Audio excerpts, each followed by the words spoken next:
Muito bem, boa tarde a todos. Para quem não me conhece, quem veio aí por indicações, pelas redes sociais, meu nome é Edgar.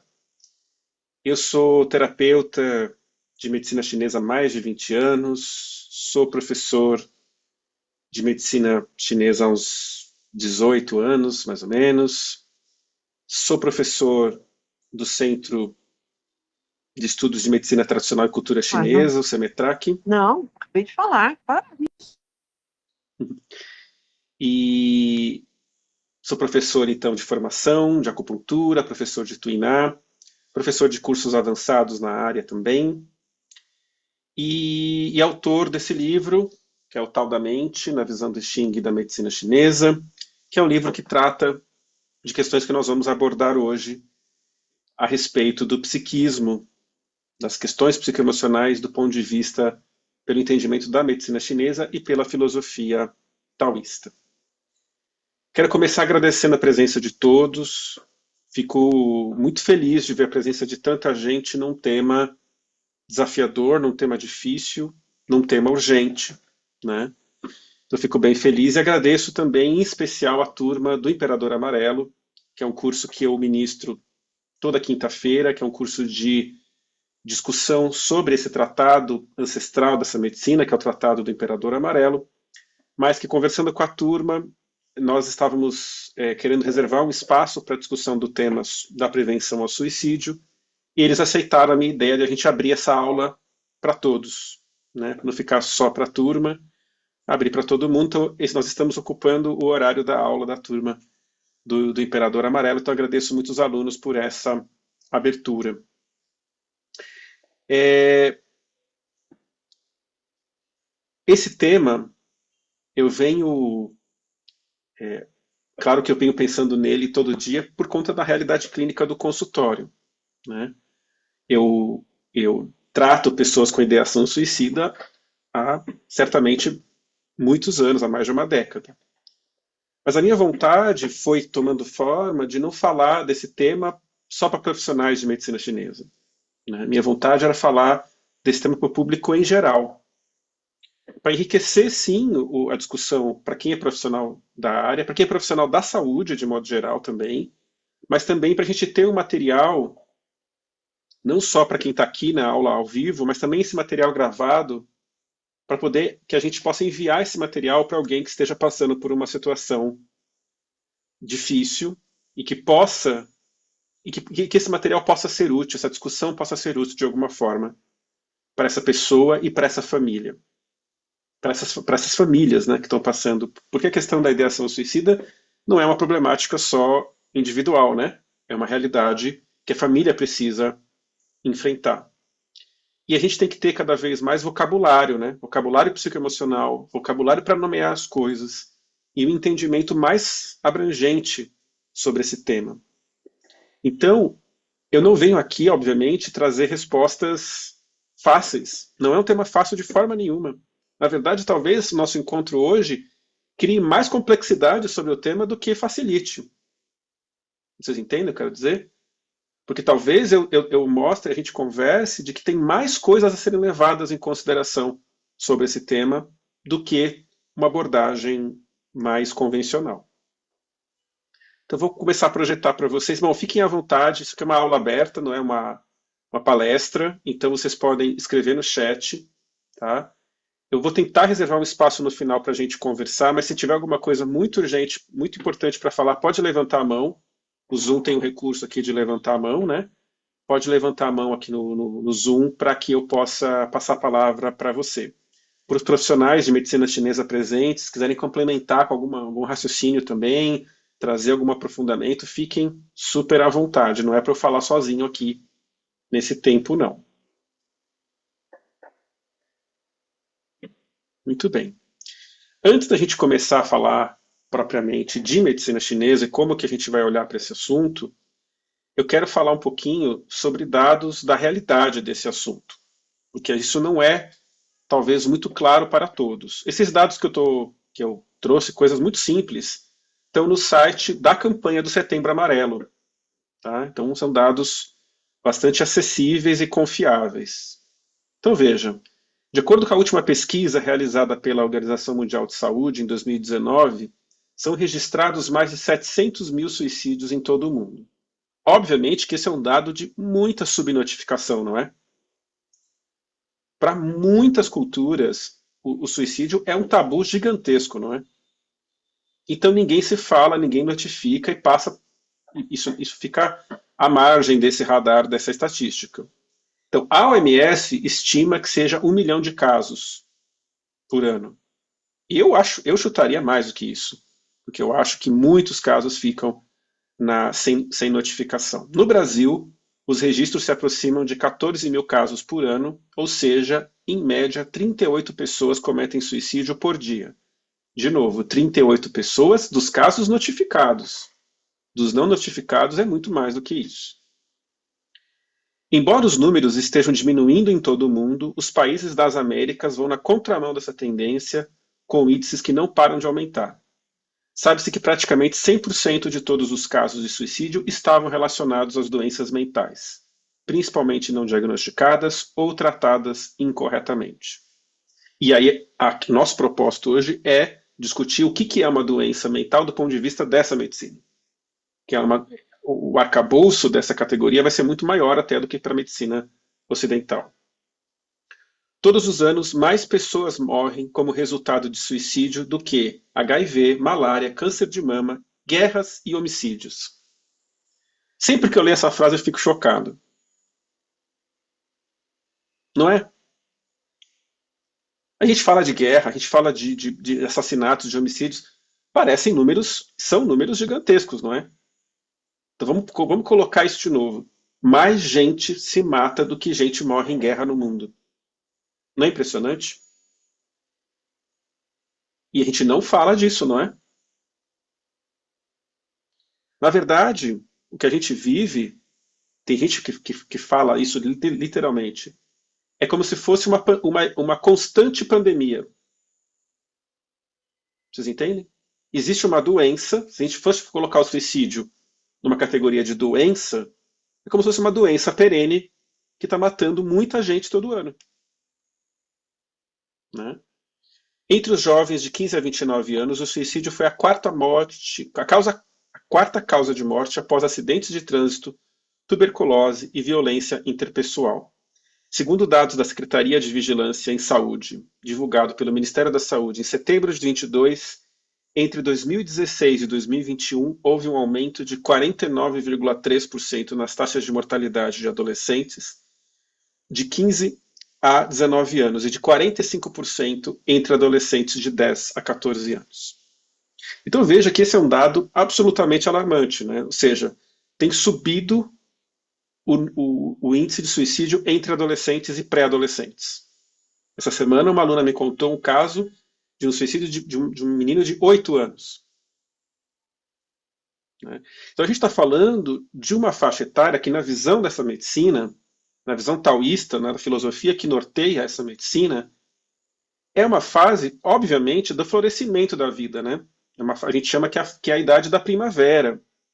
É a idade da pessoa estar envolvida com todas as perspectivas futuras e caminhos de vida e aberturas, não é? Olha que movimento absolutamente doido, né, maluco, patológico, do indivíduo resolver encerrar a sua vida nessa fase de florescimento da vida.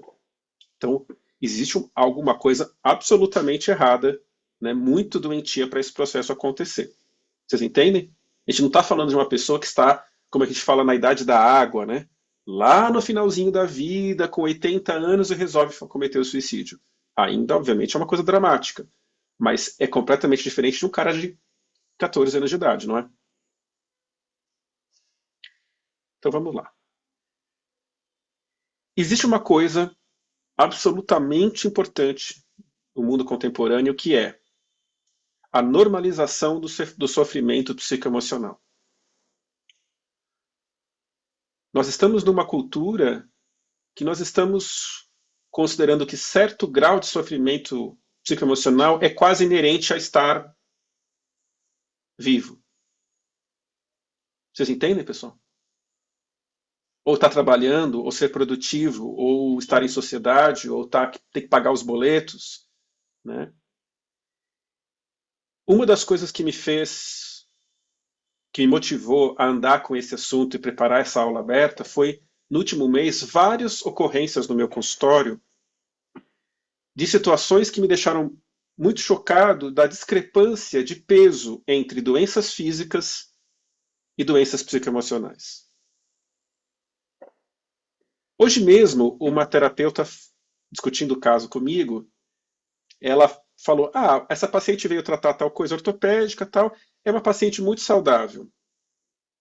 Em seguida, quando continuamos estudando o caso, ela falou: "E tem insônia, e tem ansiedade, e toma tais e tais remédios psiquiátricos." Vocês entenderam essa maluquice? Aonde que essa paciente está saudável? Então vocês entendem como na nossa visão da nossa cultura, estar saudável é não estar com doenças nomeadas, não é? Doenças do corpo, né? Não tem bronquite, não tem asma, não tem gastrite, então está saudável. Ou os exames deram, fez lá um monte de exames, os exames deram tudo bem, então é uma pessoa saudável. Não tem gente que chega para o médico em sofrimento, o médico pede exames e fala assim: "Não, você está saudável?" E fica uma conversa de maluco, né? Porque o paciente não se sente saudável, né? Mas o cara fala que ele está saudável. Agora, quando a gente sobe para o campo psicoemocional, isso fica mais maluco ainda. Olha como a gente normalizou certas coisas. Em 2024, houve cerca de 472 mil licenças médicas concedidas por transtornos mentais, um aumento de 68% em relação ao ano anterior, o maior número em pelo menos 10 anos, que é quando essas pesquisas estão sendo feitas com seriedade. Então vocês vejam o seguinte: vocês conhecem, com certeza, pacientes, familiares, amigos que tiveram que chegar ao ponto de pedir licença médica por questão de transtorno mental, certo?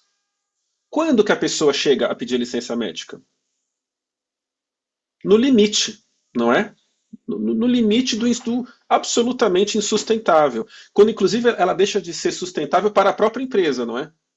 Quando ela não consegue mais render. Aí, ok, né? Muitas vezes tem que se fazer.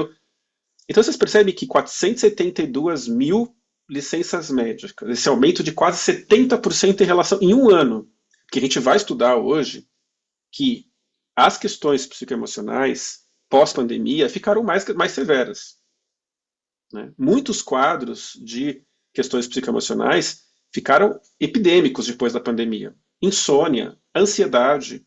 Eu sempre brinco com os meus, brinco não, né? Falo com meus alunos que antes da pandemia, qual era a palavra que um terapeuta de medicina chinesa mais escutava no consultório? Era dor. E depois as outras questões. Qual é a palavra que nós mais escutamos no consultório hoje? Ansiedade. Em alguns anos isso mudou. Vocês entendem? Então eu queria só destacar que em 472 mil pessoas que chegaram a pedir licença médica, imagina o número de pessoas em sofrimento psicoemocional que não chega no limite máximo a ponto de pedir licença médica. Então o Brasil lidera o número de pessoas ansiosas no mundo. Vou falar de novo isso. O Brasil é o país mais ansioso do mundo, com mais de 18 milhões de casos, o que representa cerca de 9,3% da população, segundo a Organização Mundial de Saúde. Então, a gente está lidando com uma sociedade que 10% das pessoas lidam com quadros de ansiedade diagnosticados, que entram nas estatísticas. Na realidade, deve ser muito maior do que isso, não é?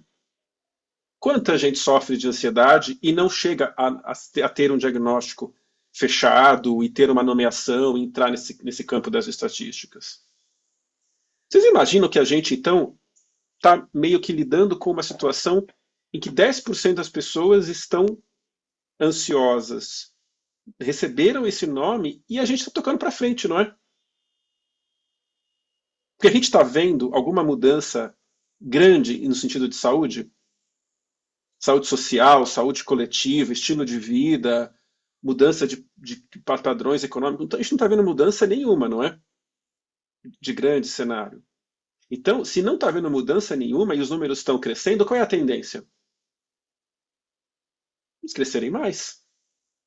né? Porque, como sociedade, a gente não chegou no limite disso ainda. Vocês entendem? A gente vai quase que lidando com as pessoas como um rolo compressor, né? Porque se alguém é afastado ou é demitido por ansiedade, outra pessoa é contratada, não é? E vamos para frente. A depressão, e a gente vai falar hoje essa relação entre ansiedade e depressão, né? Ela é bastante importante. A depressão também afeta uma parcela significativa da população, com estudos indicando prevalência ao longo da vida de até 15,5%. Ou seja, ao longo da vida, 15% das pessoas vão ter algum episódio de depressão clínica, depressão diagnosticada. É um número maluco também, né? É um número super, super importante. Tá? Diga, Vivi, por favor. Eu só queria falar, assim, estava falando, eu estava pensando aqui, acho que a ansiedade também é uma coisa que foi muito normalizada, né? Super. Então tem muita coisa que o pessoal traduz como ansiedade e que às vezes não sabe expressar sobre que de repente é outra coisa, ou enfim, é isso que eu queria falar. Absolutamente. Um dos propósitos da gente conversar hoje, Vivi, é tratarmos de vocabulário, né? Uhum. De trazermos nomenclatura para lidarmos com essas questões. Né?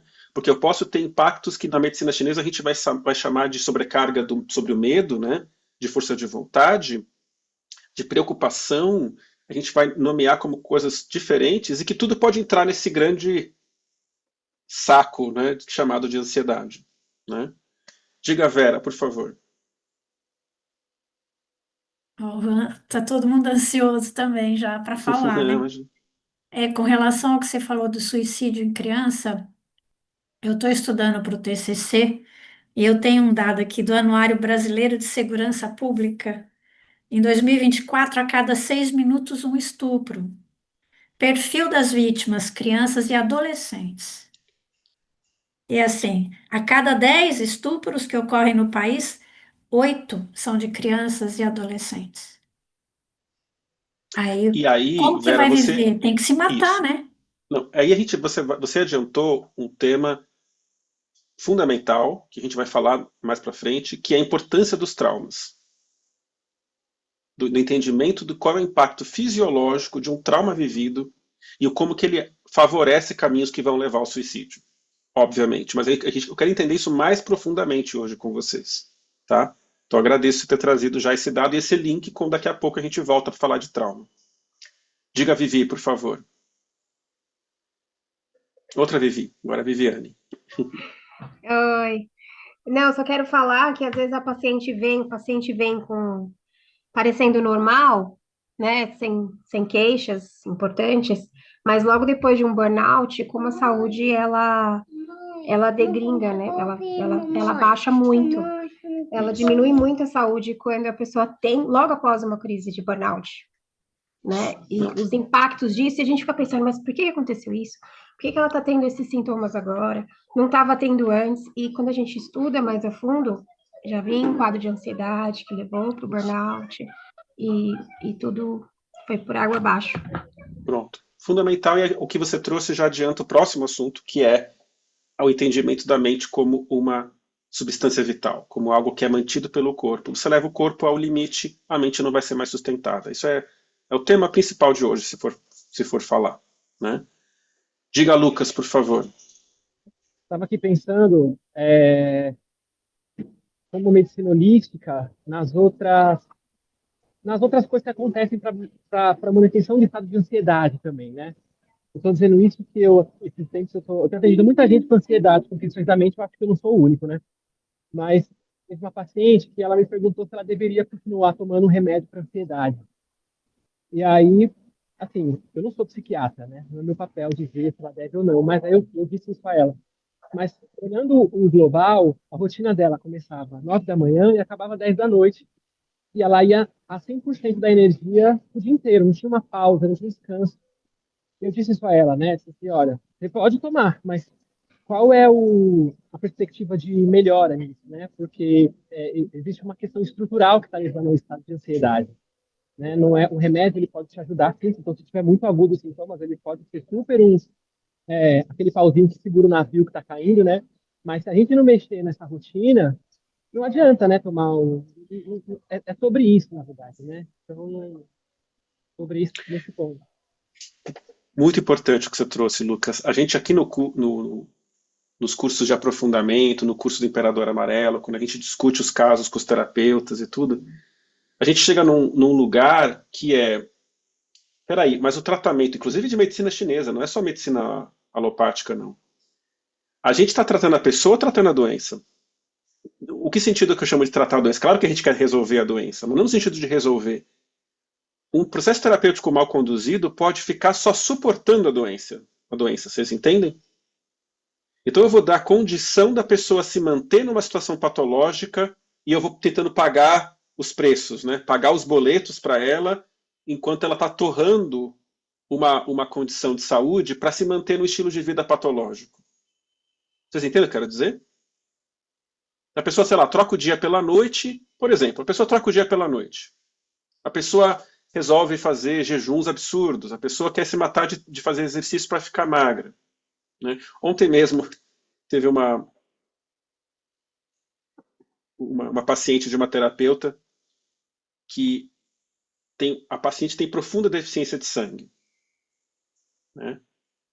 E é super frágil, corpo super delicado, super magrinha, super delicada, com uma profunda anemia.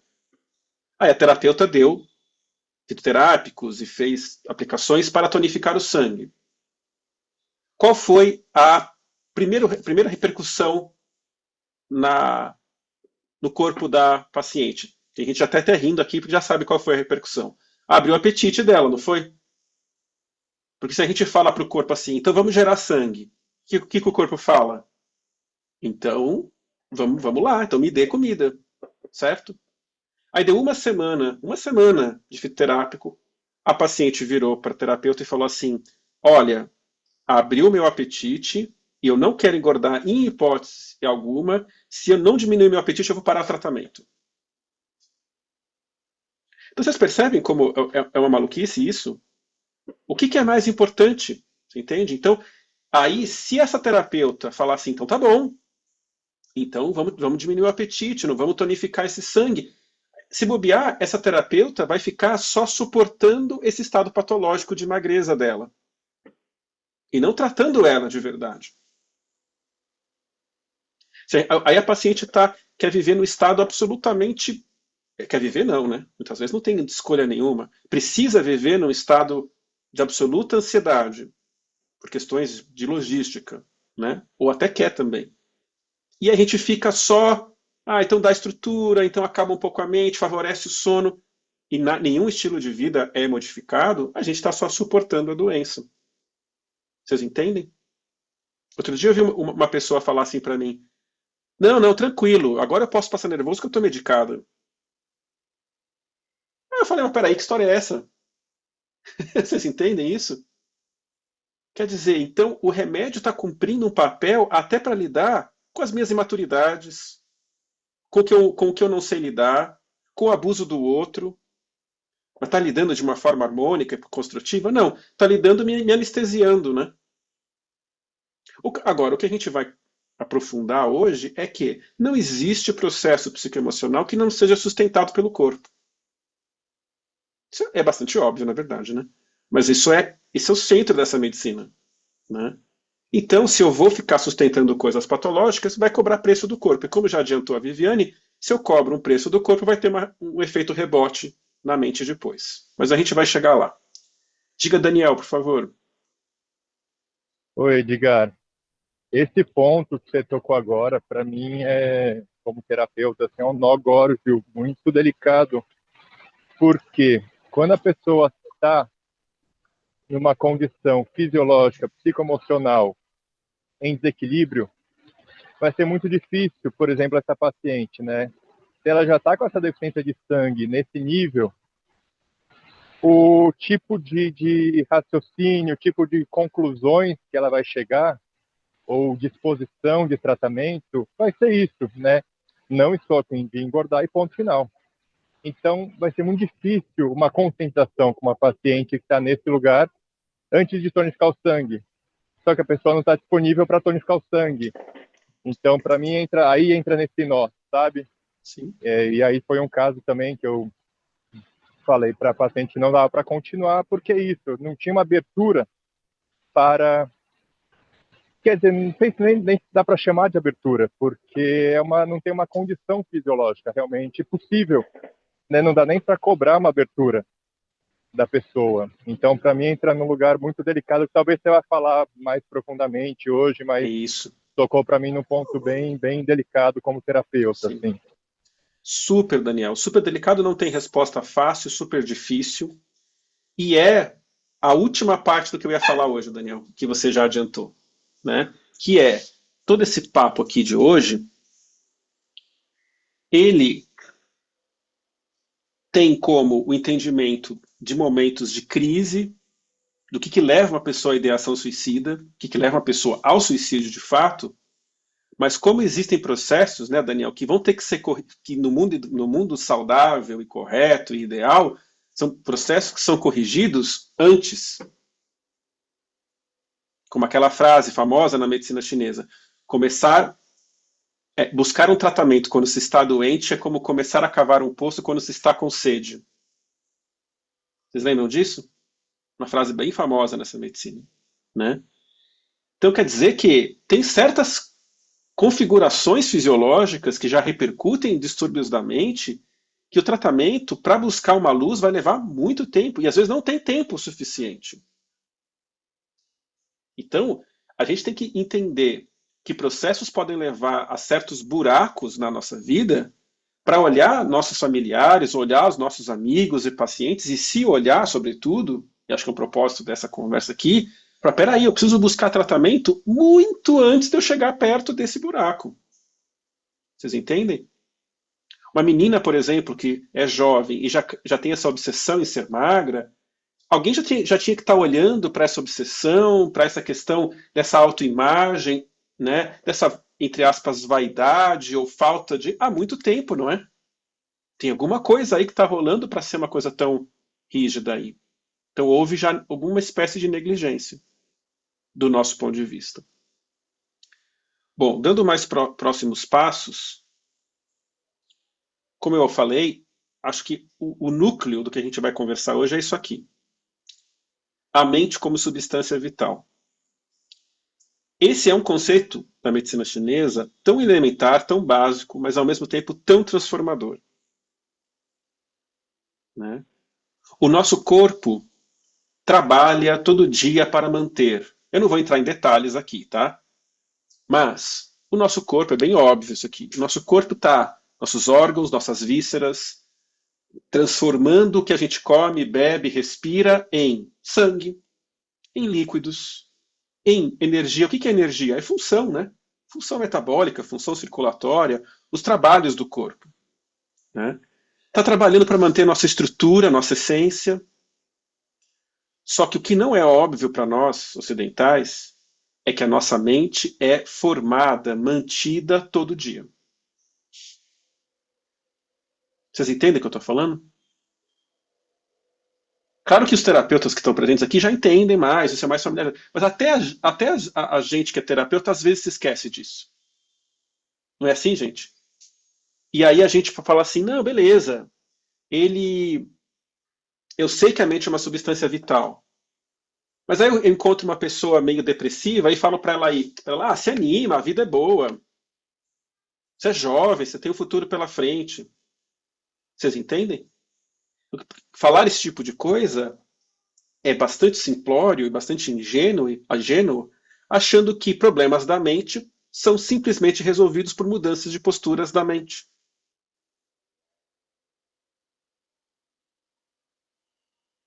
Tem processos da mente que são resolvidos pela mente? Tem, claro que tem. Senão, se não fosse assim, a gente não estudava, a gente não fazia curso de filosofia, a gente não meditava, a gente não faria psicoterapia, que é tão essencial. Mas todo o processo da mente é resolvido na psicoterapia? Todo o processo da mente é resolvido meditando? Não. Obviamente que não. Vocês entendem? Porque se há um processo de distúrbio no que dá suporte à mente, no que mantém a mente, e quem mantém a mente? Em termos gerais, gente, em termos bastante profundos, todo o corpo influencia a mente. Todos os sistemas fisiológicos, todos os órgãos, toda a cadeia de trabalhos, de transformações do corpo reverbera de alguma forma na manutenção dessa substância que é a mente. Quando a gente pega uma pessoa com anemia, a gente não culpa ela.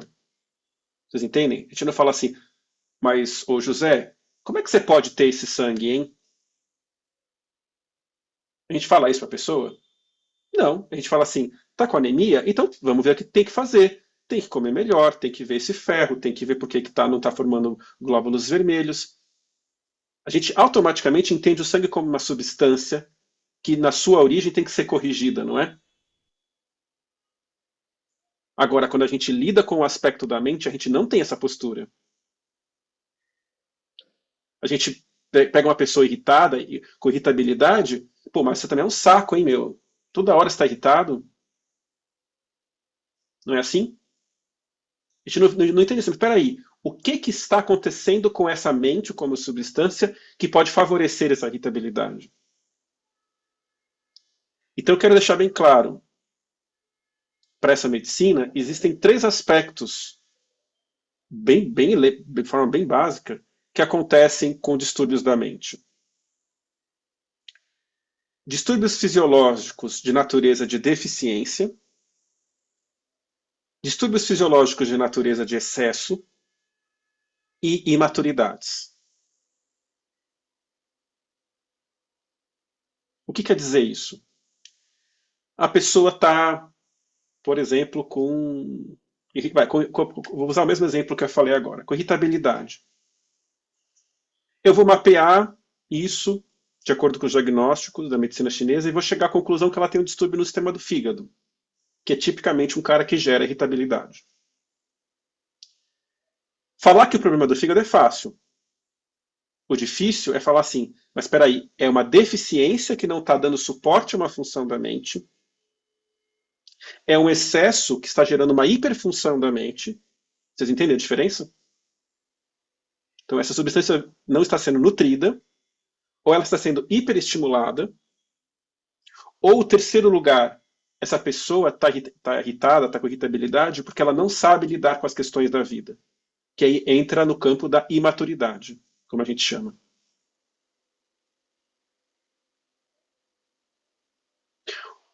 Então, na medicina chinesa, numa leitura aprofundada, a gente vai tentar entender junto do paciente, na sua questão psicoemocional, no seu sofrimento psíquico, qual desses 3 campos está prevalecendo?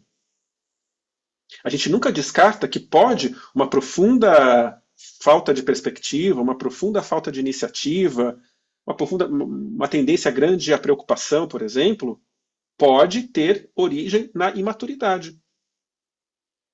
Vocês entendem? A pessoa não sabe lidar com os seus problemas, logo ela fica muito preocupada, excessivamente preocupada. Aí é um campo da mente com a mente, vocês entendem?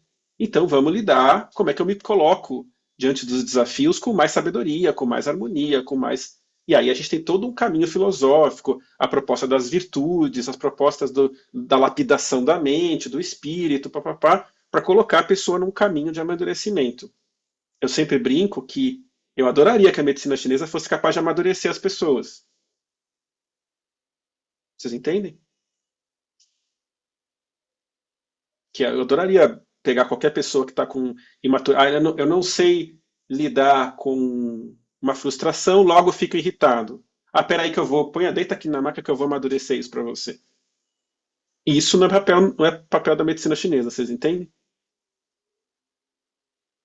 Agora, se o fígado do cara está hiperativo e qualquer coisa que aciona uma função da mente de projeção, o cara explode de função e por isso ele fisiologicamente responde exageradamente àquele processo, agora é meu papel ajudá-lo. Vocês entendem? E é claro que as coisas são muito mais complexas do que eu estou falando, porque as imaturidades e processos fisiológicos se entrelaçam, né? Se misturam. Mas eu queria que a gente começasse o papo hoje partindo desse princípio, que a mente é uma substância vital, logo ela é mantida o tempo todo por todo o organismo, né? E que todo o organismo sustenta isso que nós chamamos de mente, que é o espírito, que é subdividido em 5 grandes grupos de funções. Então, aqui eu vou usar os nomes, as traduções dos nomes em chinês. Consciência, força do pensamento, alma etérea, alma corpórea e força de vontade. Então, o desafio do nosso papo hoje é, para todos os presentes, leigos e profissionais e estudantes, mas especialmente para os leigos, ficar minimamente claro o que são esses 5 grupos de função, porque se isso aqui não for esmiuçado, toda a conversa fica muito superficial. Tá? Então eu vou falar um pouquinho quais são as responsabilidades dessas 5 funções da mente. Então vamos lá. A primeira função da mente, quando eu falo a função, é como se fosse uma coisa só, mas na verdade é um conjunto de subfunções. Tá? O conjunto de funções que nós chamamos de consciência é todo o grupo de funções da mente capaz, que mantém a nossa capacidade de pôr luz, de pôr foco. Então, é a nossa capacidade de lucidez, de decisão, a nossa capacidade de manejo dos estímulos que vêm de fora e que vêm de dentro. Então, a gente fala que a consciência é o centro da mente. Certo? Então, quer dizer isso? Eu ouvi um barulho, eu estou vendo a aula, meu corpo está dizendo que eu estou com fome e eu estou pensando que amanhã tenho um compromisso.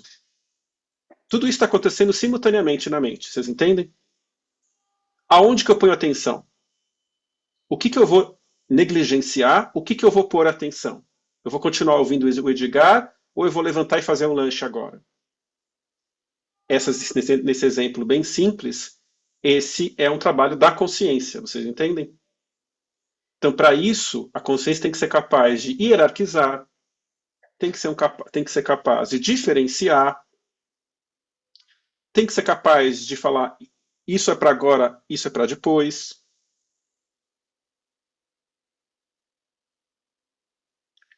Fisiologicamente, esse grupo de funções da mente, que é até interessante comentar já, que existem pesquisas de neurociência feitas no mundo, tentando mapear as áreas do cérebro segundo essa linguagem da medicina chinesa. São pesquisas bem interessantes. Que não sei se vão chegar muito longe também, porque a gente não busca também essa correspondência anatômico-funcional, vocês entendem? Porque isso aqui são uma forma de olhar para a mente que nem precisa desse tipo de pesquisa. Ela só é muito interessante, tá? Mas é uma forma de olhar para o espírito ancestral e que absolutamente é testada nos métodos da medicina chinesa. Vocês entendem? Então, a consciência é mantida pelo sistema do coração. Quando eu falo coração aqui, não é o coração órgão, o coração. Eu usei a palavra sistema do coração. Então, é uma compreensão que nessa medicina a gente tem aspectos do corpo que são interdependentes. Então, há uma relação profunda entre o coração e o intestino delgado. Há uma relação profunda entre o coração e os vasos, entre canais do corpo. Há uma série de questões que trabalham juntas. Isso nós chamamos de sistemas. Então, aqui nós temos o sistema regido pelo coração, que no seu papel na mente mantém a nossa capacidade de ter consciência, ter lucidez. Tudo bem até aqui? Esse aqui é um recorte muito curtinho, mas deu para pegar essa base? Próxima função, a força do pensamento.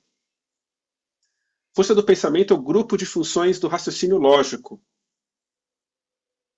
da elaboração de soluções, de conclusões, de aberturas, de saídas. Então, quando a mente enfrenta qualquer tipo de problema, a primeira função a ser acionada é a força do pensamento. O que eu tenho de elaboração lógica sobre isso? Que saídas eu tenho para resolver esse problema? Já fazendo ligações aqui, quem determina o problema? É a consciência. Quem põe luz e fala assim, isso aqui não deveria existir. Vocês entendem? Isso aqui não está errado. Quem ilumina o problema é a consciência. Quem elabora a solução lógica, do campo lógico, do campo da saída, da viabilidade de algum caminho de transformação, é a força do pensamento. Esse grupo de função é mantido pelo sistema do baço. Baço, na medicina chinesa, é um sistema que é o nome do sistema digestório. Tá? Então envolve estômago, baço, as transformações do que a gente come, o que a gente bebe. Então veja, a saúde. Olha como vai ser importante isso hoje, tá? Isso é muito importante para o suicídio. A gente vai falar isso no final. A saúde do aparelho digestório repercute na saúde da função da mente que mantém o raciocínio lógico. Tá? Depois a gente resgata esse aspecto. As últimas três. Nós temos mais uma função chamada alma etérea, que é mantida pelo sistema do fígado. A alma etérea é o grupo de funções responsável pela perspectiva do tempo, pela perspectiva do sentido. A alma etérea é um conjunto gigante de funções na mente que envolve planejamento, imaginação, memória, criatividade.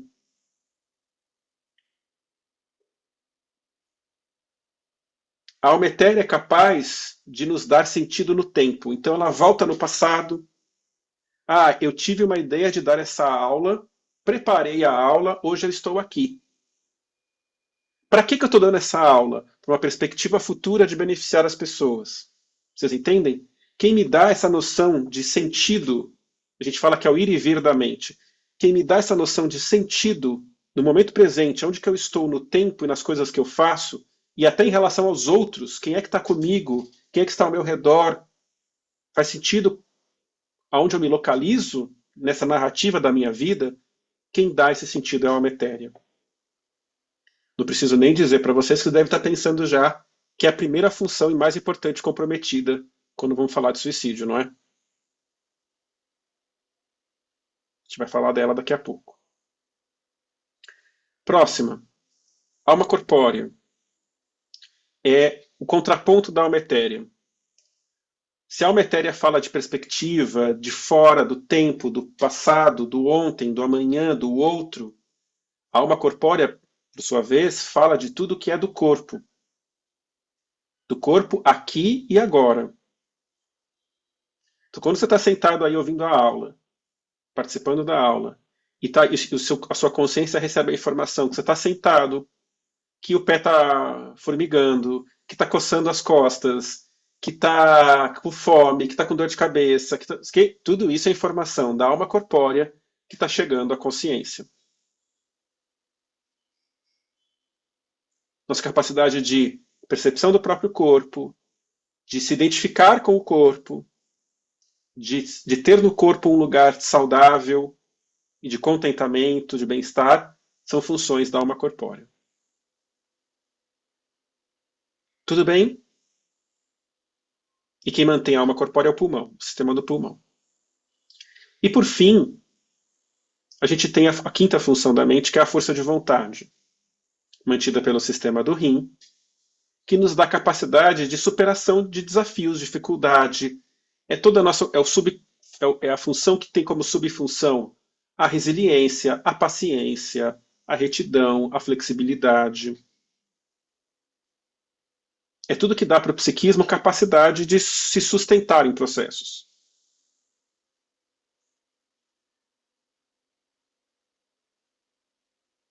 Então, nós definimos que a mente é uma substância vital. Essa substância que é chamada de mente se subdivide em múltiplas funções, mas que são agrupadas em 5 grandes responsabilidades. E esses 5 conjuntos de funções dependem diretamente de funções dos órgãos e das vísceras do corpo. Tudo bem?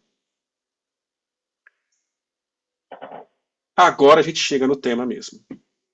A gente teve que definir essa linguagem para poder falar profundamente de suicídio. Não preciso dizer para vocês, acho que é bastante óbvio já, que a problemática do suicídio envolve todo o psiquismo. Vocês entendem? Com uns mais pesos do que outros, mas quando eu volto aqui, tá todo mundo afetado para a pessoa chegar no suicídio. A consciência, a força do pensamento, a alma etérea, a alma corpórea, a força de vontade. Tá todo mundo... É uma situação limítrofe, obviamente, né, que envolveu todo o psiquismo. Então, quando nós fazemos uma discussão de patologia, uma discussão de distúrbio nessa medicina, a gente nunca quer criar protocolos. Não deveríamos, né, pelo menos, criar protocolos. Ou seja, enfiar as pessoas que estão em situações nomeadas da mesma forma no mesmo saco, assim. Vocês entendem? Não, todo mundo que está com ideação suicida tem isso, isso e isso. Não, calma. A nossa análise sempre é individual. Para entender as nuances, os pesos, as prevalências de cada pessoa que chega no consultório.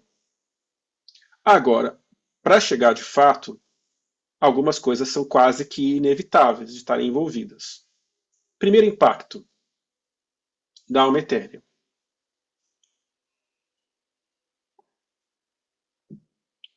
Uma pessoa, então, que chega ao nível de sofrimento emocional, capaz de encerrar a sua própria vida, ela, sem dúvida nenhuma, tem um grande impacto na sua alma etérea, né?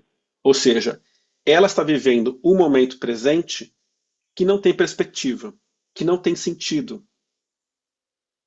Vocês entendem o que eu quero dizer? Para frente dela não diz nada, não motiva esse florescimento, esse crescimento. O passado dela, muito provavelmente, não tem sentido também. Né? E aí é uma problemática gigante, mas, como substância vital, essa realidade da alma etérea perder a capacidade de criar e sustentar perspectivas e sentidos positivos pode ser totalmente fisiológico. Vocês entendem o que eu quero dizer? Porque a gente acha que a pessoa está sem sentido é porque ela não sabe ter planejamento, ela não sabe se envolver com as coisas, ela não sabe superar os traumas, ela não fez terapia suficiente. Tudo isso pode estar certo, mas tudo isso pode estar errado. Vocês entendem? Essas coisas podem estar rolando em algum grau, mas o principal fator etiológico, que a gente chama, né, o principal fator de doença, ser um distúrbio do seu sistema orgânico, do seu sistema do fígado. E o principal padrão é chamado de depressão do Ti do fígado, o nome técnico nessa medicina. Depressão do Ti, se escreve QI, se pronuncia Ti, né? Ti, em geral, é traduzido como energia. Mas a gente poderia, aqui, como eu já falei para vocês, traduzir como função. Depressão poderia ser traduzido como hipofunção. Então, traduzindo a nomenclatura técnica da medicina chinesa, um grande gerador de falta de sentido e perspectiva é quando o sistema do fígado está com a sua função diminuída. Então, se a sua função está diminuída, ele é incapaz de manter no psiquismo a saúde da alma etérea. Então, por mais que eu queira me projetar no futuro, criar boas perspectivas, ou me conectar com o passado, eu me vejo, no momento, sem essa função disponível. E eu posso me forçar ao máximo. Se não há como dar condição para a mente ter uma função, ela simplesmente não existe. Vocês entendem o que eu quero dizer? E aí você pode tentar forçar a mente a projeta, olha, veja como a vida pode ser positiva, veja como há perspectiva para você, veja como há caminhos. Se a pessoa não tem, é como você pedir para ela criar sangue se você não der nutrientes. É como você pedir para ela resolver um edema se você não drenar o edema, vocês entendem? Não é por forçar a mente que você vai conseguir alguma coisa nesse aspecto, se não for corrigida a saúde da pessoa. E para falar o que leva à depressão das funções do fígado, eu vou falar as questões, mas antes eu vou passar a palavra para o Lucas. Por favor, Lucas. Só complementando o que você está dizendo, é nessa hora que o fígado está parado que entram as drogas, né? É E isso. entra a busca por alguma coisa desesperada para mover o fígado. Isso. Então o que o Lucas está falando é algo muito profundo, que é o fígado, além de manter a alma etérea na mente, ele tem como responsabilidade o sistema do fígado, né? Não o órgão fígado. O sistema do fígado tem como responsabilidade a capacidade de mudanças fisiológicas, a nossa dinâmica de mudar a nossa circulação. Então, por exemplo, você comeu, acabou de almoçar, o seu corpo tem que direcionar rapidamente função para o estômago. Você vai correr, o seu corpo rapidamente tem que direcionar a circulação para as pernas. Você vai pensar, o seu corpo tem que rapidamente direcionar a função para o cérebro. Quem que é capaz, quem que é responsável por esses direcionamentos? É o sistema do fígado. Então o que o Lucas está trazendo que, além da pessoa estar psicicamente se sentindo sem sentido e sem perspectiva, ela fisicamente deve estar se sentindo toda lenta, toda lentificada, toda parada, que foi o termo que o Lucas usou. É uma pessoa que tende à constipação, tende a cansaço, tende à letargia, tende a se sentir desanimada. E é que o Lucas falou muito, muito corretamente. Um caminho natural da pessoa que se vê nessa situação é buscar as drogas. E nós temos drogas cotidianas, né, Lucas? Que é o café, por exemplo. O café é um grande tônico das funções do fígado. Muita gente lida com a sua tendência à depressão das funções do fígado tomando 6 xícaras de café por dia. Muita gente vai acumulando depressão de função do fígado durante a semana, em coisas que não gostam, em coisas que não têm sentido, para vir tomar cerveja no fim de semana. E aí o álcool faz o que com o fígado? Põe ele para andar, não é? Dá aquela estimulada. Quanta gente só consegue se sentir relaxado, com o corpo mais em fluxo, se tomando alguma coisa, não é? Então esse é o papel que as drogas sempre tiveram na história humana, viu, Lucas? É uma coisa super antropológica, assim, né? Mas aí quando a gente vai falar de drogas que vão gerar toxicidade, que vão deixar resíduo, que vão alterar outros impactos, aí o problema fica mais sério. Né? Diga, Márcio, por favor. Obrigado. Estava pensando aqui sobre a falta de sentido, e o quanto isso tem a ver também com funções do fogo e água, do coração e do rim, no Sim, sentido de sim, consciência e sim. saber um pouco o que direciona a força, né, de vida. Pronto. Vamos falar disso na próxima página. Que vai quando a gente chegar no impacto da consciência, no impacto da força de vontade. Aí você volta com esse aspecto, Márcio. Tá? Mas o nosso papo hoje começa com: eu posso tentar ter lucidez, eu posso tentar ter força de vontade, tudo isso. Mas se a minha alma etérea não é capaz de fornecer para a consciência, o que diabos eu estou fazendo aqui? Falando de um jeito meio engraçado. Vocês entendem? Se em algum momento a sua alma etérea for arrancada da sua mente, você vai olhar e falar assim: tudo perdeu sentido. Por que eu casei com essa pessoa? Por que eu escolhi essa profissão? Vocês entendem? Aí até tentar ter força de vontade, mas mantenha o seu casamento, que é importante. Mas é importante por quê? Se ele não faz sentido para mim. Vocês entendem? Então, a gente tem que sair daqui conhecendo profundamente fatores que geram depressão das funções do fígado, que não são só psíquicos, então, não são só imaturidades, não são só questões que a pessoa não sabe manejar as questões da sua vida. São problemáticas fisiológicas. Eu deixei aqui uma imagem que sempre me foi muito didática, que o mestre Liu sempre trouxe para a gente essa imagem da depressão, né, relacionada a um bonsai. Por que ele usa essa imagem do bonsai? Porque o nosso fígado, a nossa alma etérea são do elemento madeira. nessa simbologia da medicina chinesa, que vem do I Ching e tal. Então a madeira é essa ideia do que está em crescimento, florescimento e a liberdade. Isso é uma palavra super importante. A alma etérea, quando saudável e madura e bem resolvida, ela nos dá liberdade para o psiquismo, porque ela vai além da lógica. A alma etérea nos dá sonho. Vocês entendem? A alma etérea nos dá sentido até do que é possível e do que é impossível. Ou melhor, ou do que é viável e do que é possível. Vocês entendem a diferença? Do que é prático e do que é um sonho. Né? E de como é que eu crio etapas para chegar em algo muito importante para mim no futuro.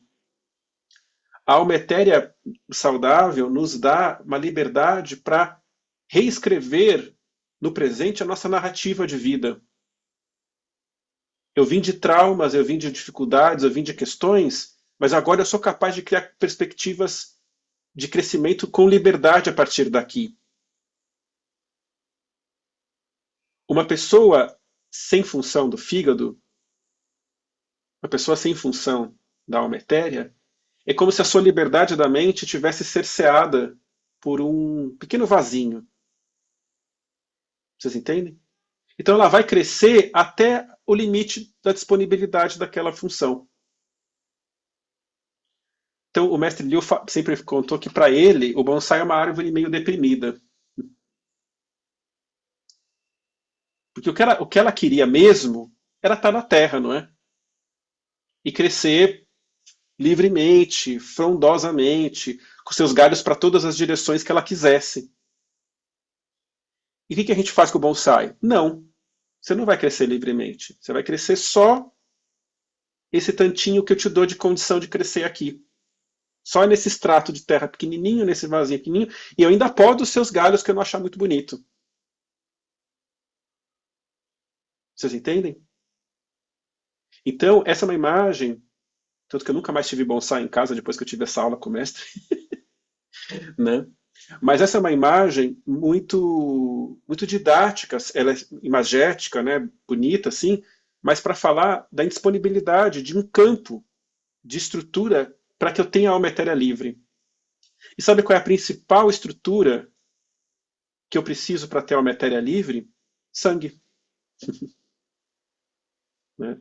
Então aqui, gente, a deficiência de sangue é um grande fator gerador de depressão do tio do fígado. Grande. Né? E veja, sangue, eu até coloquei com letra maiúscula aqui. Porque sangue na medicina chinesa é um conceito maior do que na medicina ocidental. O que eu quero dizer com isso? Toda pessoa que tem deficiência, deixa eu mudar esse nome aqui. Toda pessoa que tem anemia, para a visão ocidental, tem deficiência de sangue para a gente. Mas vai ter gente com deficiência de sangue para nós, que não vai estar com anemia para a medicina ocidental. Não sei se ficou claro para todo mundo. Nós conseguimos identificar graus, sintomas de desnutrição do corpo, que se eu faço um exame de sangue, eu não pego. Porque a gente entende na medicina chinesa que o nosso sangue tem que ser nutritivo e fluido em mais camadas do que a medicina ocidental é capaz de identificar nos exames laboratoriais.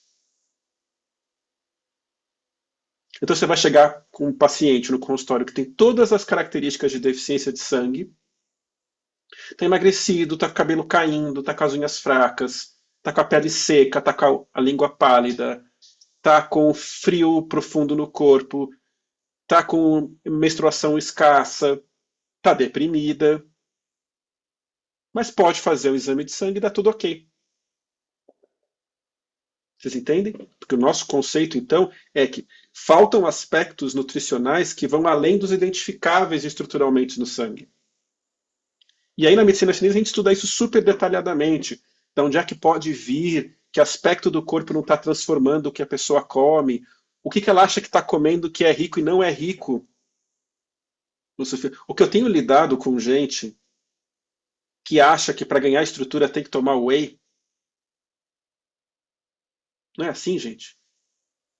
E eu falo, mas que diabo? Até outro dia não existia whey. E as pessoas ficavam fortes, faziam musculação, estava tudo bem. Agora que existe, você precisa. Não é?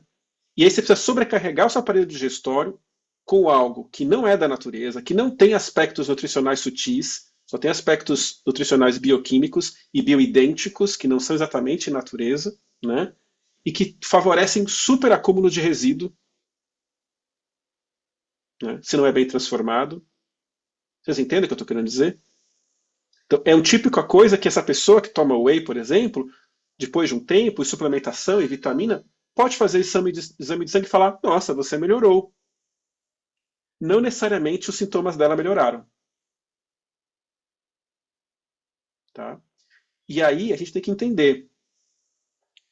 A deficiência de sangue não dá condição estrutural para o fígado manter suas funções. Logo, a pessoa automaticamente entra em hipofunção do fígado. Isso repercute nessa perda da disponibilidade da alma etérea. Esse mês eu acompanhei, não é meu paciente, mas acompanhei a história de um adolescente que foi progressivamente apresentando deficiência de sangue. E a vitamina B12, e é o ferro, e emagrecimento, e palidez. E a família, mas ele é chato para comer, sabe? E foi tocando. Até que recentemente ele escreve uma carta de ideação suicida.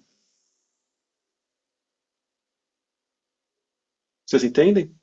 Uma família presente, uma família, como é que eu posso dizer? Estruturada, em bastante medida. O menino faz terapia há anos. Há anos, desde o final, desde a infância.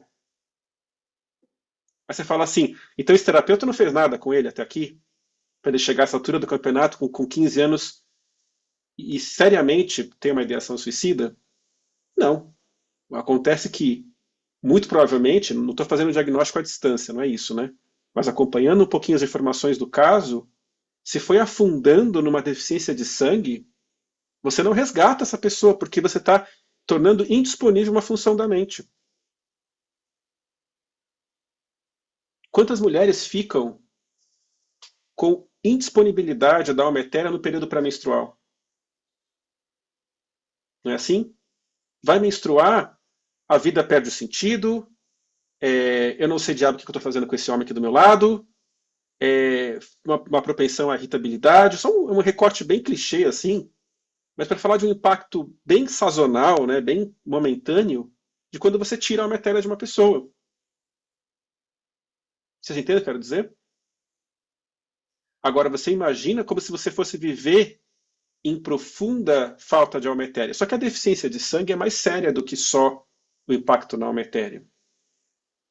Você tem uma falta de perspectiva, uma falta de sentido, somada a uma infelicidade que vem do corpo. Isso é algo muito importante de ficar gravado hoje. Quando você está com deficiência nutricional, cada célula do seu corpo, através da alma corpórea, né? Mas cada célulazinha do seu corpo está gritando para a consciência assim, está faltando alguma coisa. Nós não temos condição. Tá? Então existe o que a gente chama de infelicidade profunda. Uma infelicidade visceral. Né? Que é uma tristeza que a pessoa não consegue nomear. Estou triste por isso, por aquilo. Ou ela começa a nomear várias coisas. Mas, na verdade, o que ela não tem é o corpo se sentindo nutrido. Né? Então, pessoal, muitas vezes, situações de depressão e de ansiedade, né, quando a alma etérea não consegue criar boas perspectivas e a pessoa se sente profundamente infeliz, inclusive quando vocês leem orientações sobre a lida, nós temos vários psicólogos aqui presentes, né? Quando você lê sobre orientação da lida com pessoas com ideação suicida, está lá escrito, né? Está até na campanha do Setembro Amarelo. Tome cuidado quando a pessoa fala. Nada faz sentido. Eu não aguento mais. Eu sou profundamente infeliz. Então, essas frases que são preocupantes na ideação suicida, para nós, quase que estão apontando para eu preciso investigar esse sangue, eu preciso investigar esse sistema do fígado impactando na alma etérea.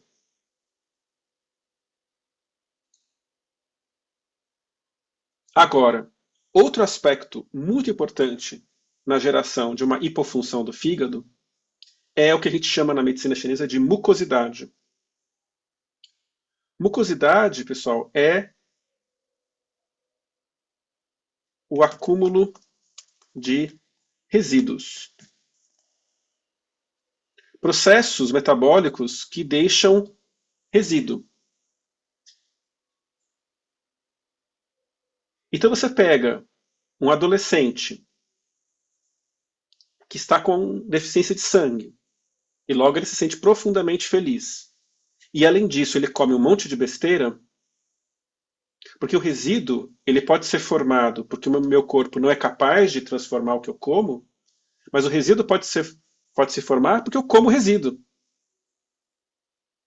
Meu filho, que tem 16 anos. Sim, Rubens, meu filho tem 16 anos. Essa cara. Eu lembro quando a Helena estava grávida e a gente conversava sobre filho. Então, pronto. Meu filho, com 16, ele fala de colegas dele que almoçam todo dia no McDonald's. Outro dia ele chegou em casa e falou assim: Papai, fulano de tal vai morrer. Eu falei: Por que vai morrer, filho? Porque não é possível, papai. Ele toma Coca-Cola e sei lá o que, Cheetos no lanche e almoça no McDonald's todo dia. E aí quando ele falou isso pra mim, eu quase falei, vai morrer mesmo, sabe? Mas eu não quis falar assim, porque era um pouco dramático, né? Mas eu falei, pô, mas é uma coisa que realmente tem que prestar atenção. Porque eu consigo formar nutrientes com Cheetos, Coca-Cola e McDonald's? Não, você vai caminhar para uma deficiência de sangue. Eu estou formando resíduo? Estou formando basicamente só resíduo. E lembra aquilo que o Lucas falou agora há pouco, de que o fígado é responsável pelos direcionamentos do fluxo do nosso corpo? Então entendam o seguinte: quanto mais resíduo o meu corpo tem, quanto mais a minha circulação é pesada, é turva, é cheia de colesterol, triglicérides, açúcar, quanto mais a minha circulação é pesada, mais função cobra para esse direcionamento dos fluxos.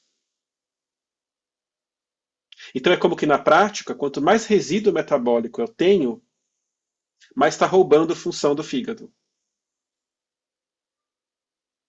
É só você saber como é que você fica em dias durante e pós-gripe, sabe? Quando está cheio de catarro, corpo pesado. Teve bastante gente gripada nas últimas semanas, né? Com essas mudanças de temperatura doidas que a gente teve. Todo mundo fica meio lesado, não fica? Assim, tudo é difícil, difícil acordar, difícil fazer as coisas, desanimado. Você tem aí um recortezinho de um impacto automático, dentre várias questões, mas nesse impacto do fígado. Fica mais mal-humorado, mais irritado, mais sem perspectiva. Tudo fica mais cinzento. Vocês entendem? O resíduo tem um impacto no sistema do fígado brutal. Tanto que quando ele se acumula muito, forma esteatose hepática, né? Gordura no fígado, e vai para níveis mais estruturais ainda. Tá? Mas então, a gente tem aqui duas coisas para ficarem bem marcadas. Eu não tenho saúde disso que nós chamamos de alma etérea, sem ter um sangue nutritivo e fluido e um corpo leve, sem acúmulo de resíduo. Diga, Isa, por favor. Oi, Edgar, tudo bem? Eu fiquei pensando no papel do fogo também, né? Porque muitas vezes essa deficiência de estrutura, ela facilita o estado do fogo, e o fogo muitas vezes ele vem nesse lugar da coragem, né? Que dá para a pessoa até para executar isso, né? Então você vê até várias histórias, que óbvio, a pessoa já não estava bem, né? Já estava com várias minhocas na cabeça, né? Enfim, por conta né, dessa obscuridade toda, das deficiências que geram, mas às vezes presencia uma situação, sei lá, vê que é traída, né? Às vezes acaba cometendo, não às vezes somente um homicídio, mas também, né, pode se matar, Isso. né? E até um lugar disso de que o fogo gera, principalmente eu acho que o fogo do coração, né? Enfim, mas do fígado também, de você desligar uma parte do seu cérebro do aqui e do agora, né? A pessoa, acho que ela perde totalmente essa visão, né, de longo prazo, assim, né? Então, não sei, Super me veio importante isso. isso. Não, você falou super mega importante. E eu vou, de novo, assim como o Márcio falou, falar um pouquinho mais do papel da consciência aqui. Mas o que você já trouxe desse momento em que o fígado, que é o único cara capaz de fazer isso, né? Ele sai da hipofunção e pode entrar numa hiperfunção, você recebe uma coragem, uma capacidade de ação totalmente obscura, né? E faz coisas sem consciência. Está super certo, né? Agora, a hipofunção do fígado tem origem na deficiência de sangue, no resíduo, mas também tem origem, pessoal, em situações em que a pessoa ou ao seu redor, a saúde onde ela vive, vão cortando as perspectivas dela. Vocês entendem? Então, de novo, a nossa almatéria gostaria de poder projetar qualquer futuro que eu quisesse. As pessoas vivem nessa realidade? Não. A maior parte, mas a imensa maior parte da população não pode projetar 2, 3 cenáriozinhos bem pequenininhos, entendeu? Então aí é quando esse bonsai não é dado, esse limite da almatéria não é dado pelo corpo, é dado pela realidade que a pessoa vive. Como eu falei em aula outro dia, que foi bastante importante, eu falei, o que uma mulher preta na periferia, quando ela nasce, que liberdade da almatéria ela tem na infância? Vocês entendem? Se ela chegar em casa e falar para os pais, eu quero ser astronauta, qual vai ser a resposta do ambiente diante disso? Né? Agora, isso é predominantemente na infância, e se fazendo um recorte ainda mais específico, a idade mais importante disso é dos 4 aos 6 anos, se vocês quiserem ter esse refinamento, anotar isso. Dos 4 aos 6 anos, no desenvolvimento psíquico que a gente estuda na medicina chinesa, é a idade de prevalência das funções da alma etérea. Então é a idade do amigo imaginário, é a idade dos mundos imaginários, que explode a imaginação, as perspectivas, as experimentações. Então, se você pega uma criança dos 4 aos 6 anos e soca ela para dentro, vocês entendem? E fala assim, não, você não pode imaginar o que você quer, você não pode criar a perspectiva que você quer, você incomoda, você enche o saco, você faz muito barulho, você fica querendo ficar desenhando o dia inteiro, isso não serve para nada. Vocês entendem? Se você oprime uma criança nessa idade, você gera, muito provavelmente, um adulto com dificuldade em manter as funções da matéria para a vida toda. Né? Agora, você pode não oprimir nessa idade, mas oprimir muito, muito tempo depois. Por exemplo, um tema bastante polêmico, mas muitas religiões são opressoras da alma etérea. Vocês entendem? Não, você pode fazer o que você quiser, contanto que você, sei lá, que é homem, branco, você pode fazer isso aqui, ó. Essa listinha de coisas. Fica livre, tá? Mas a gente só aceita que você faça isso. Vocês entendem? A sua perspectiva de liberdade do seu espírito só cabe aqui. E aí você começa a encarcerar essa alma etérea. Né? Comercialmente, para você ter sucesso hoje no mundo, né, neoliberal, sei lá, para você ter sucesso, você tem que ser esse tipo de perfil de pessoa. Quanta gente hoje não tem a menor vontade de aparecer em rede social e fazer vídeo e fazer dancinha e sei lá o quê. Vocês entendem? Mas acaba que tem que criar esse tipo de perspectiva, porque se você não fizer isso, você não vai ter o sucesso que se espera de você. Então você começa a forçar certos sentidos de vida que são contra a natureza da pessoa. Vocês entendem o que eu quero dizer, pessoal? E aí, falando de adolescente, que é onde me toca muito profundamente, porque é bizarro ver o número de adolescentes se matando, ou chegando perto disso também, Vocês imaginam como é que anda a alma etérea desse pessoal nessa idade, não é? A gente está vivendo uma crise ecológica, uma crise social, uma crise demográfica, uma crise política, crises para todo lado, não é? Especialmente a crise climática, não é? Eles estudam na escola, inclusive, com razão. Aí o cara está estudando que o mundo vai ferver daqui a pouco.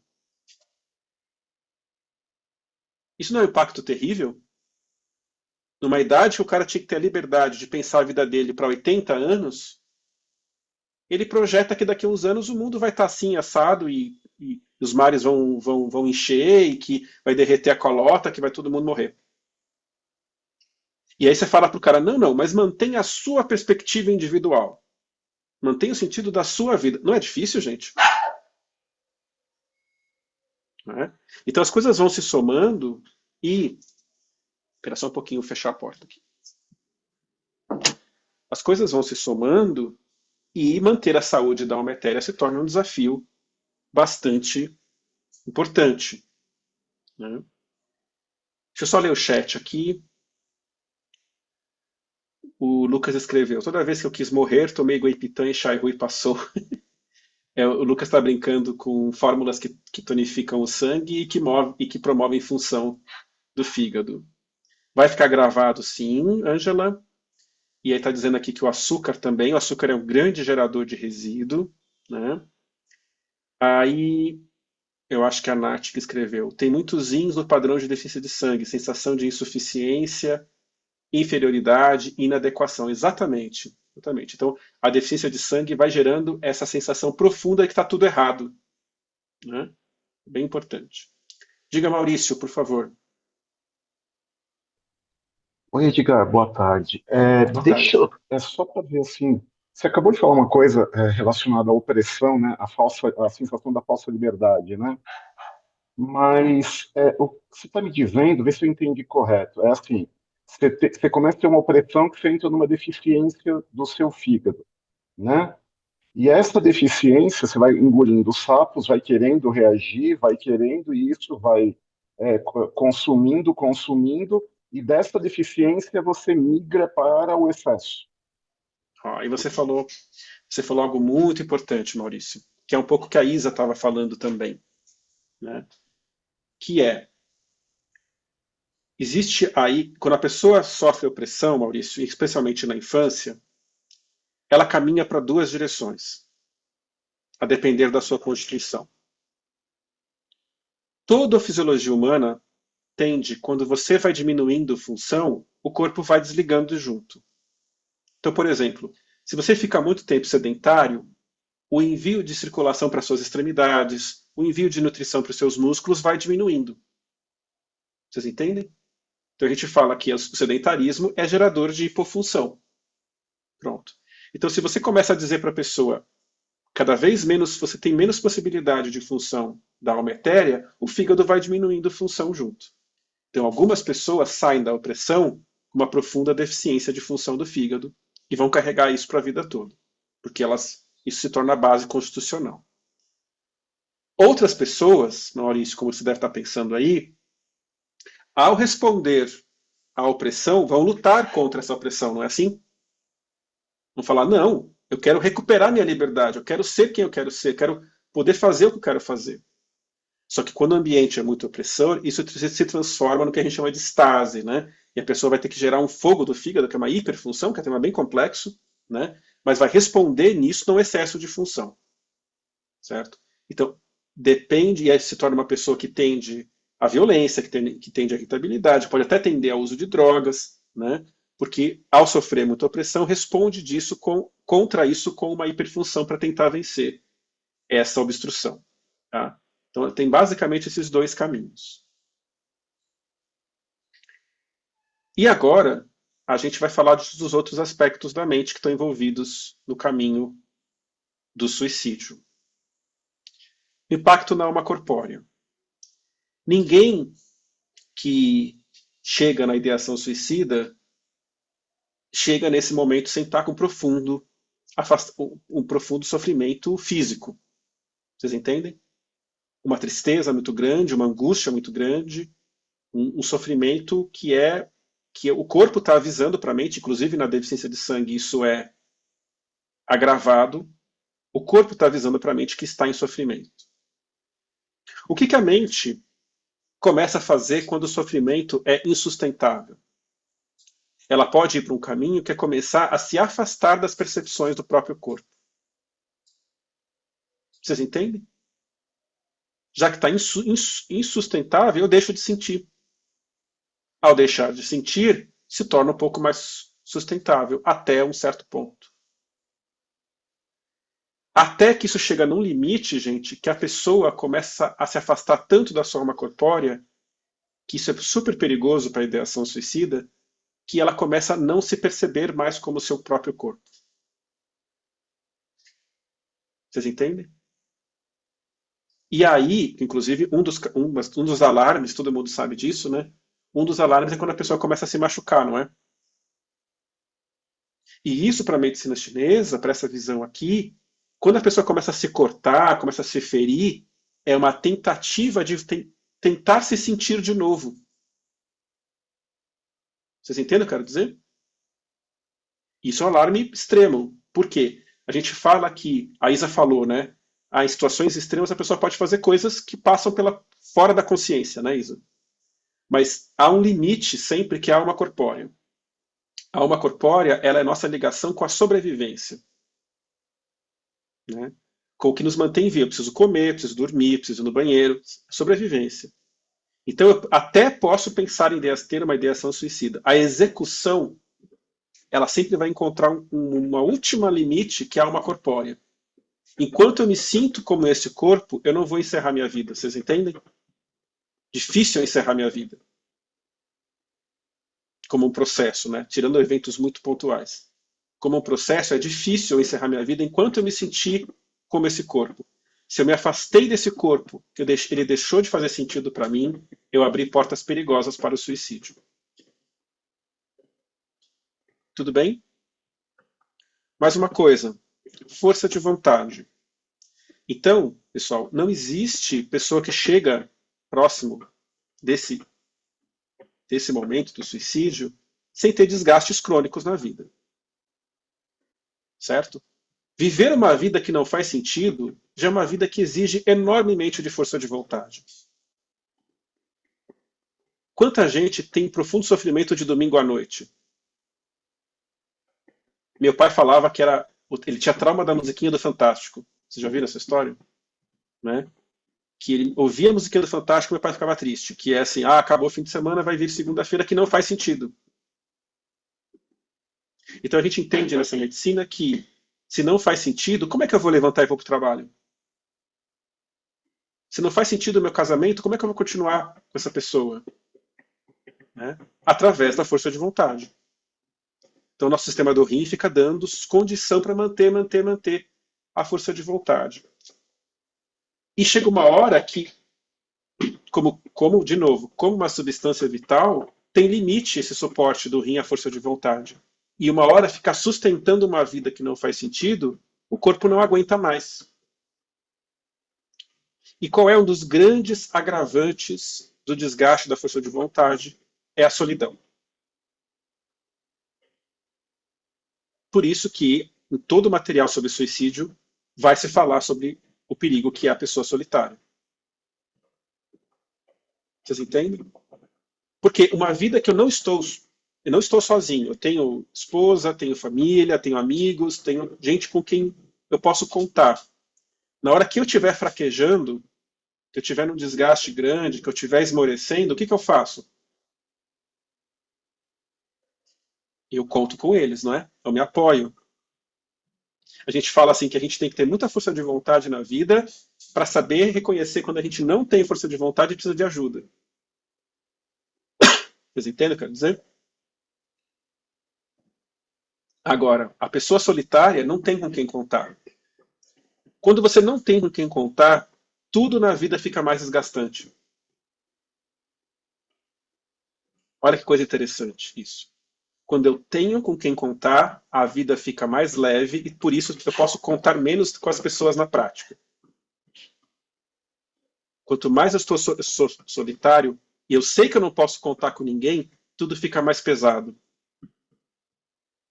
Por que isso? Porque se eu sei que eu não posso contar com ninguém, a pressão de que eu não posso cair aumenta muito. Eu não tenho rede de apoio, logo eu tenho que segurar as pontas. Tudo eu faço sob mais pressão, mais exigência, mais força de vontade.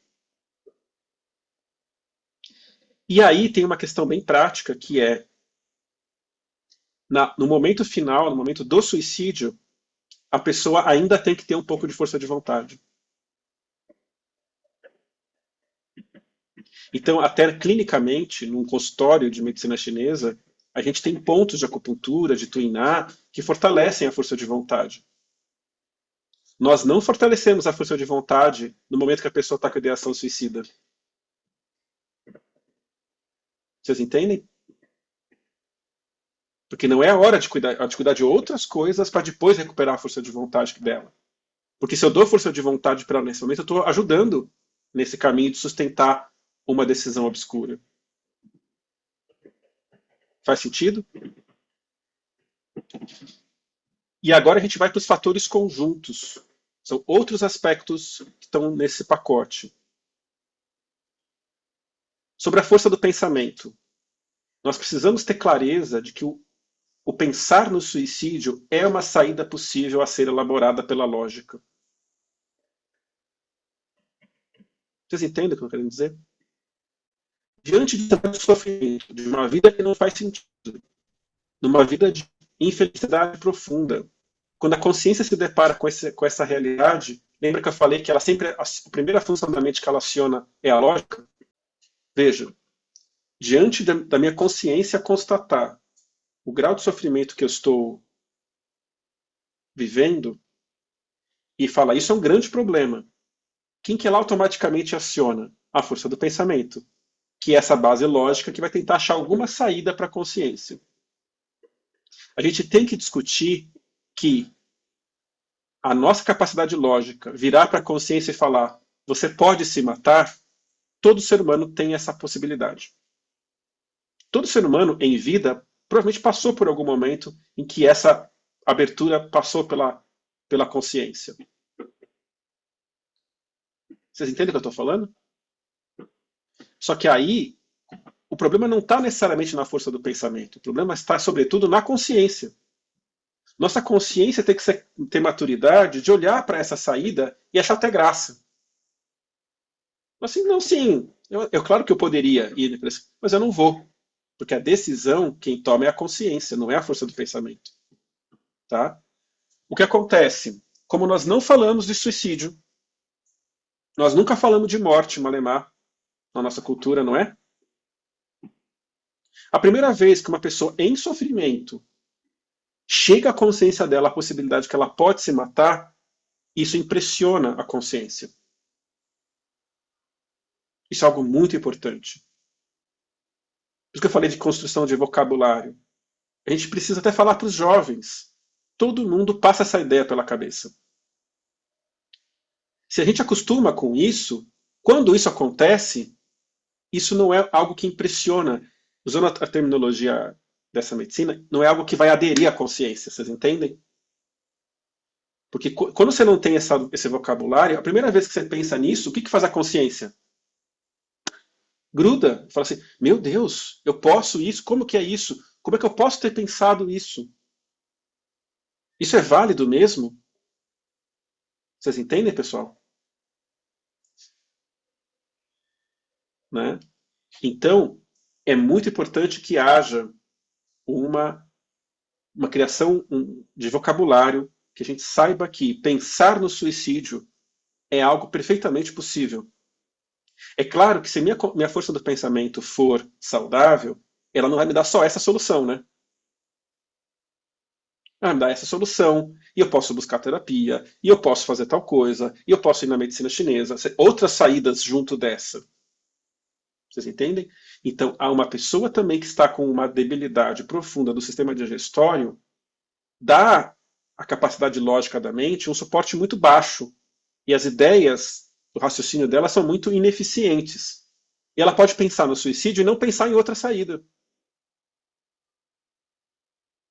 Vocês entendem? E aí, eu sei que já deu o horário, eu vou só passar mais um pouquinho, tá, gente? Só para terminar aqui essa parte. E aí nós temos o papel da própria consciência. Tem um termo que a gente fala que é calor no coração, que é uma consciência agitada, uma consciência hiperativa, uma consciência que adere facilmente a processos. Então, um paciente que está com a consciência sem controle, hiperativa, ela gruda nos sentimentos e nos pensamentos de forma muito intensa e muito sem controle. E é isso que a Isa falou.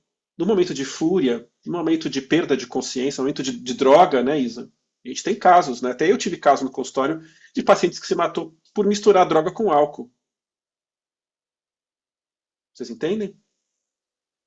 Então, no momento de explosão de função da consciência, ela pode tomar decisões completamente descabidas. Então, tratar o sistema do coração e acalmar a consciência, ter um nível de velocidade da consciência mais saudável, é essencial para uma lida com o suicídio. E aí, o que a Vera falou, né, Vera? Os traumas na infância e durante a vida são grandes geradores de calor no coração. A gente pode marcar até uma outra aula aberta só para falar de trauma, né? O que é o trauma, como é que são os mecanismos deles. Mas no final das contas, tudo do meu passado que eu não consegui elaborar, que fica em aberto, que eu fico processando o tempo todo, gera esse processo de calor no coração e que me leva a uma vida de mais sofrimento e que eu sou capaz de aderir a decisões patológicas, né? E quanto maior o meu grau de toxicidade no corpo, necessariamente mais calor no coração. Então aí volta o papo de drogas, de comida, de remédio. Excesso de toxicidade faz com que minha circulação sanguínea fique mais rápida, mais tóxica. Isso necessariamente impacta no coração e o meu manejo das minhas decisões vai ficando prejudicado.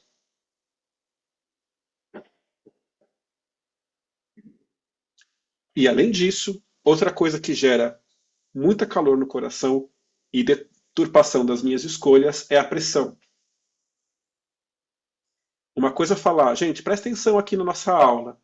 Outra coisa é falar, presta atenção que vai ter uma prova no final. Vocês entendem? O grau de pressão que eu coloco para fazer a mesma coisa é aumentado.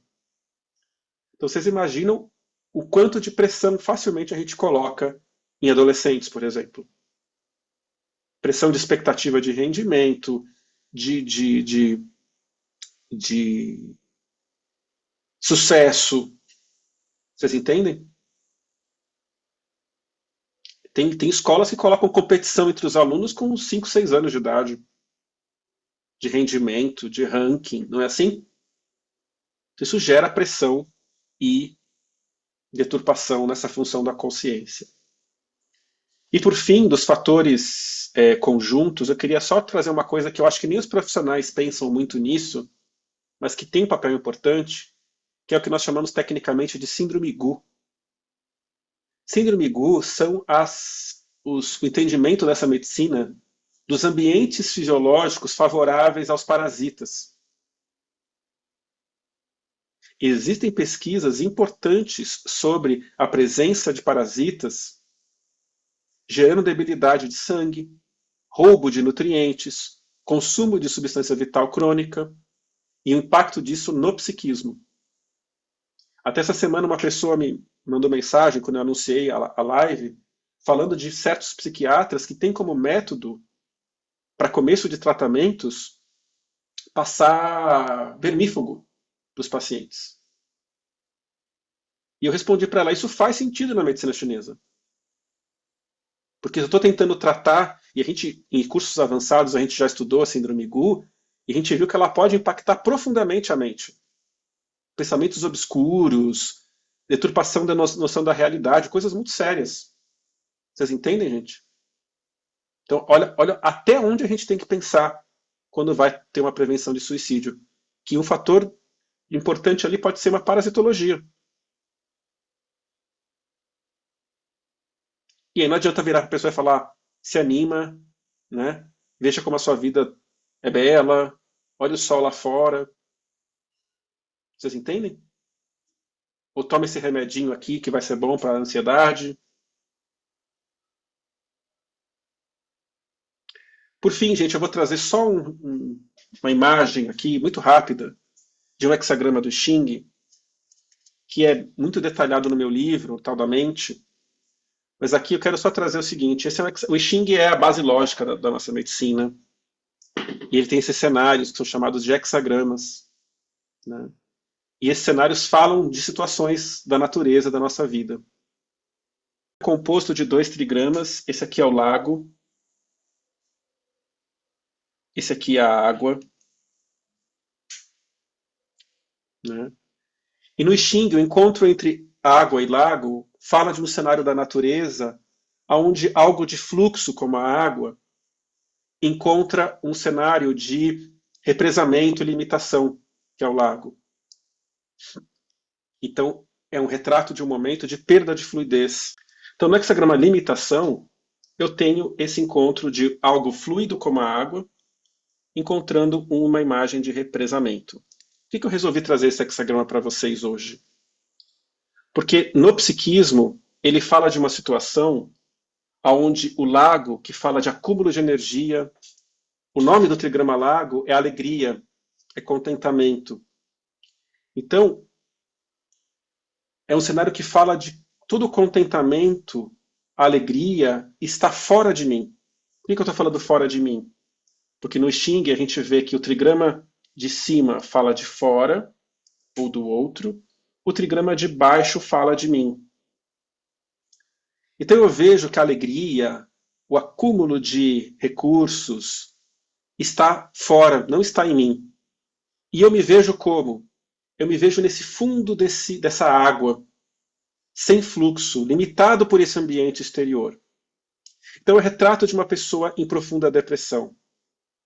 Porque ela vê o mundo exterior com acúmulo de recursos, fora as pessoas contentes, as pessoas fazendo coisas, mas ela sem perspectiva de movimento, ela sem capacidade de ter a sua fluidez.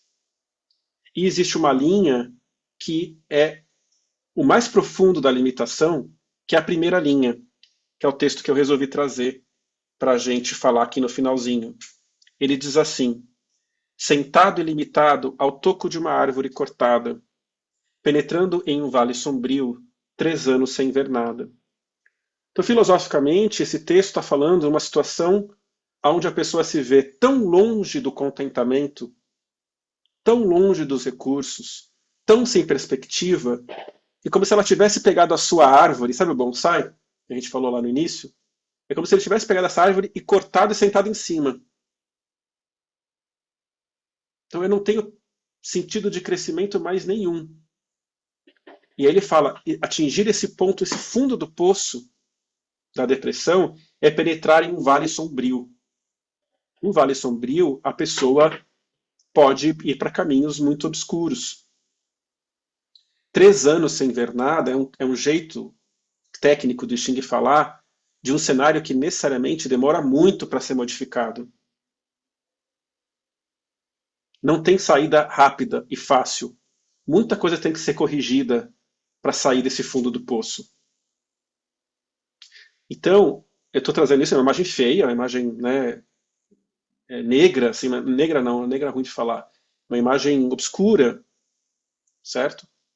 Para a gente falar de que quando a pessoa chega no fundo do poço e está desgastada, inclusive a água fala da ausência de força de vontade, quando ela já não aguenta mais, ela não vê perspectiva e está sentada em cima da sua falta de sentido, não adianta propor para ela saídas rápidas.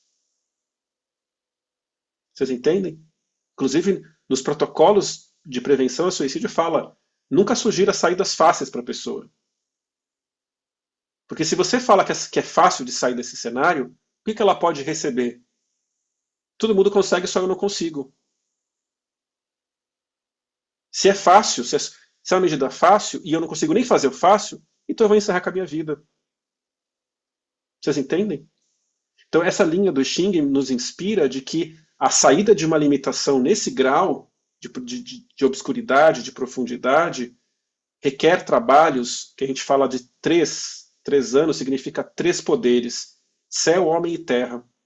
Existem modificações de longo prazo, modificações de estilo de vida, modificações estruturais de saúde. Assim se constrói, de fato, uma saída de um fundo do poço como esse. Faz sentido o que eu estou falando para vocês? Então tá bom. Então, gente, para encerrar mesmo, queria deixar aqui essa campanha do Setembro Amarelo, né, que tem nas suas diretrizes que a gente não hesite em chamar o SAMU em caso de suicídio iminente. Vocês entendem? A gente sabe quando tá pegando fogo chamar o bombeiro, né? Mas a gente não é claro para todo mundo que numa emergência de suicídio, que é uma emergência de saúde, nós devemos chamar o SAMU. Tudo bem? E deixar aqui, pessoal, o QR Code que vai direto para o WhatsApp do nosso consultório. Por que eu estou deixando isso? Eles têm o CVV também, né, que é ótimo como caminho, né, de emergência. Excelente, Iris. Mas eu estou deixando aqui, gente, esse WhatsApp do nosso consultório, o número e o QR Code. Por quê? Eu faço há muitos anos um levantamento de terapeutas para indicar de medicina chinesa. Em vários lugares de São Paulo, em vários lugares do Brasil e até alguns lugares do mundo. Então, se você tem uma pessoa que precisa de pelo menos passar em avaliação, né, em diagnóstico pela medicina chinesa, manda mensagem para a gente, que eu vou ter prazer, eu e a Adriana, que é minha assistente, prazer em indicar para você o terapeuta mais viável, mais perto da sua casa.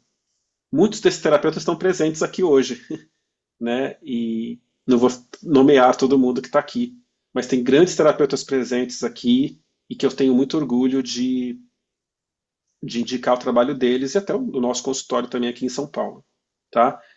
Queria terminar então dizendo que para não hesitar, gente, indicar para uma pessoa nessa situação passar uma consulta profissional de medicina chinesa. Pode-se revelar origens e contribuições, fatores agravantes para esse cenário que vão muito além de como a gente nomeia as doenças ocidentais. Tudo bem? A Iris deixou aqui no chat, né, o número do CVV, que é 188, tá? Também que é um número importante da gente ter em mãos aí. Bom, gente, então agradeço muito a presença de todos. Desculpa que passei um pouquinho do horário, mas o tema é complexo, né? E eu não queria hoje ter uma conversinha assim muito superficial. Eu queria entrar um pouquinho mais em temas, mesmo para os leigos, né? Entrar em temas mais espinhudos, mas que podem nos dar uma visão um pouquinho mais com mais argumentos para ajudar as pessoas. Tá bom? Então agradeço muito. Ótima noite para vocês.